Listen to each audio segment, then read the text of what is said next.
Në prag të festave të nëntorit, atmosfera e gëzimit dhe krenarisë mbush ambientet e shkollës Koligusho dhe gjimnazit Gjergj Pekmezi në Pogradec.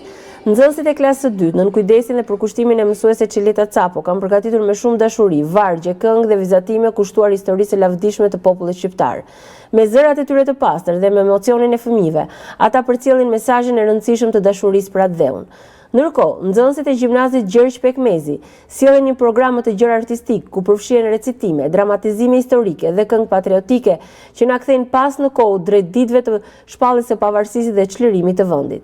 Me seriozitetin dhe pjekurinë e moshës së tyre, ata përçmojnë vlerat e lirisë, sakrificës dhe identitetit shqiptar. Të dyja shkollat me veprimtaritë e tyre bën bashkë në të njëjtin qëllim, të ndarojnë datat 28 dhe 29 nëntor, dy gur themeli të historisë sonë kombëtare.